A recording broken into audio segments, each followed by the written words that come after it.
Some say motivation is the trophy. Well, I say motivation is the money for me. Because the money was able to retire my mother, put my dad in a comfortable position, put my kids in the best area. I come from a rough background. I come from a rough area. Because if you think small things happen. I always dream big. I always believe. I believe in my team. I believe in these fighters. I mean, everything you got on costs money.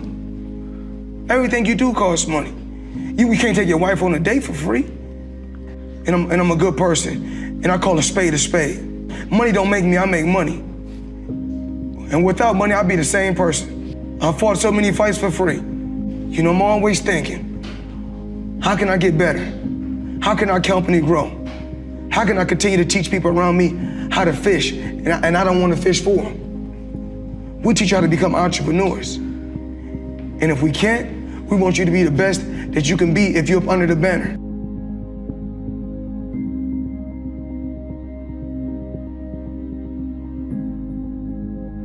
You know, this dream that I had started years and years and years ago.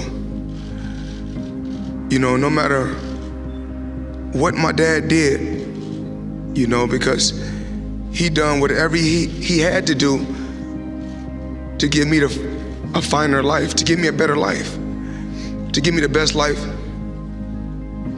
that he could give me. And everything happens for a reason. Even when my dad was incarcerated and he went away, I still will hear his words in the back of my mind. Continue to work hard. Nothing is gonna come easy. I worked hard, I worked extremely hard to get to this point. And every day I know I'm blessed. I'm truly, truly blessed. And I don't take anything for granted. And nobody in here can take anything for granted.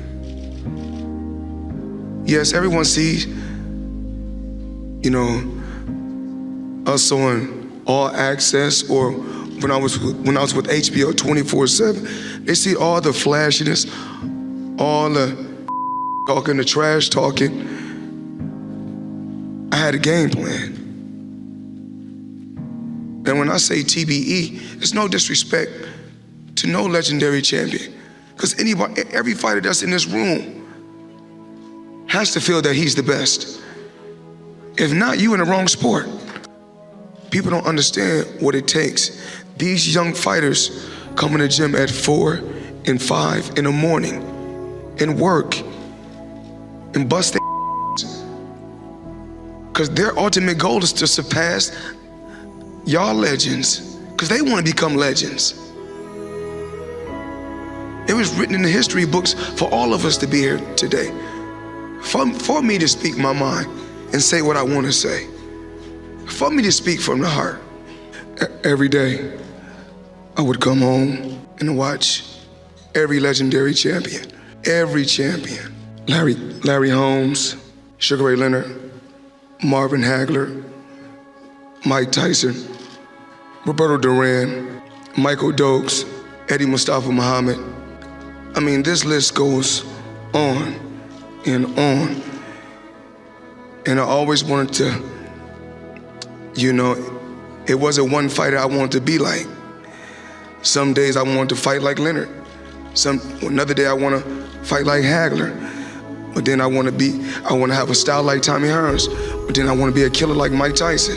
And then when I took all those different champions, Chavez and Roberto Duran and all these different champions and all these different guys, I said I'm gonna take a little bit from every one of them and put it all in one box and shake it up and see what we come up with. And being a champion, I think that even though I transcended and changed the sport of boxing, but being a champion is not just receiving a lot of money or receiving a belt, because I did it thousands of times for free before I got to this point. I didn't just want to be a fighter. I wanted to learn the business so I could have my own business, so I could have my stable of fighters, we give back, but we don't look to the media to get praised. As long as God know we doing a good deed, because when I go do deeds and I don't glorify it to everyone else, I get blessed when I get in that square circle. That's why I keep winning. And that's what I have to tell every fighter, all you champions, because you don't have to have a belt to be a champion in my eyes. To get something, you have to sacrifice something. And what I did, I put everything aside my whole life. Boxing has always been first. I never focus on anything but the guy that's in front of me. Because when it comes down to it, I always said this for many, many years, the fans cannot fight for you. And one thing I know I can do, I can fight. So the fans, when they shout, scream, I don't worry about nothing. I just, keep my composure and stick to the game plan.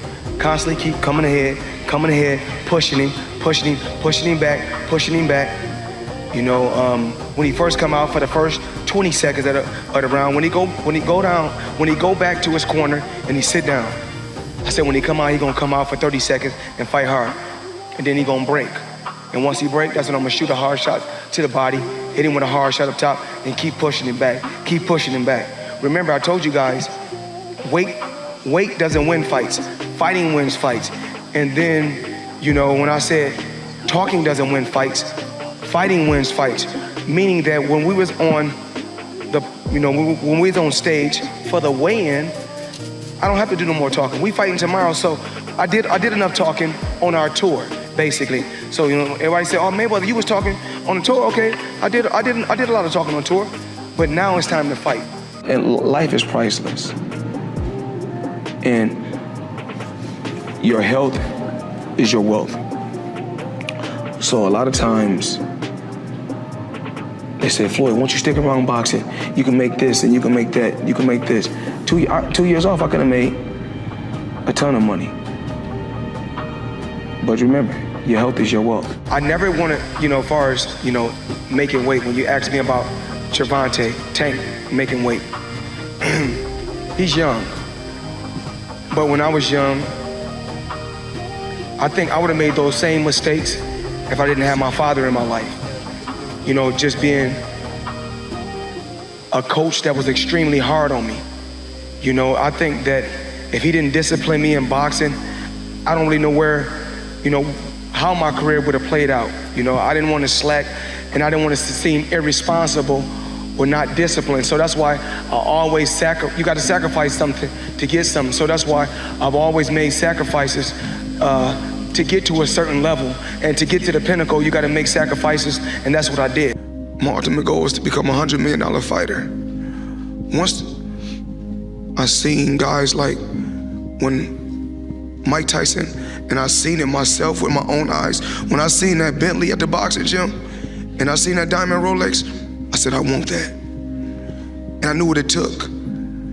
So I know when my opponent is asleep, I'm out there at 4 or 5 in the morning, chopping trees, working, to this day. Because I can retire today. I'm well off, very comfortable. But I got the will to win.